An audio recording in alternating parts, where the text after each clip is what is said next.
Hello everybody, thanks for watching GeoKnow. Today I just wanted to make a quick video about why it is important to have a geologist around when considering a place to build or develop or purchase a property.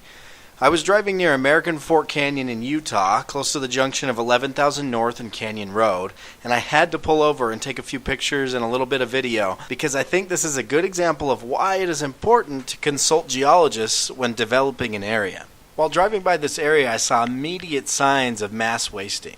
Mass wasting is defined as slope movement or mass movement where soil, sand, regolith, so regolith is soil just without organic material, and rock move downslope typically as a mass, largely under the force of gravity, and it's frequently affected by water and water content. So depending on the amount of water in your soil or your rock, it can make it more susceptible to mass wasting or to moving down slope.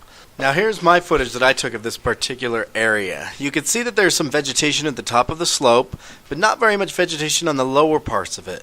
When there is lack of vegetation, water can carry away debris much easier. So as the part without vegetation, outlined in red, gets eroded and transported, it will leave the above vegetation literally hanging until it becomes too unstable and it collapses.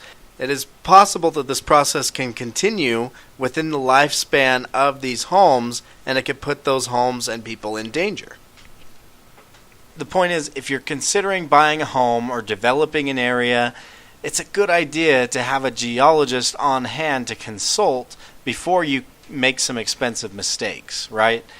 So I hope nothing ever happens to this particular area, and it's true that Mother Nature can move slowly, sometimes even slower than the lifespan of a home or a neighborhood, but that isn't necessarily the case, and this place shows some pretty big signs of mass wasting.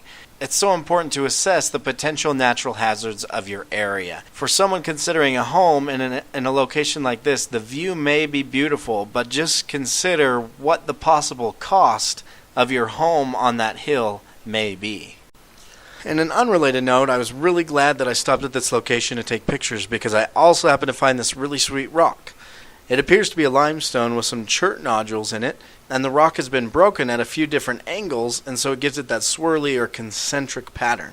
It also has some secondary calcite crystallization in some of these little void spaces. So it's a really interesting specimen that I was happy to find. Thank you so much for watching GeoKnow. If you enjoyed this video, please consider subscribing and feel free to leave a comment below if there's any type of video that you would like to see in the future.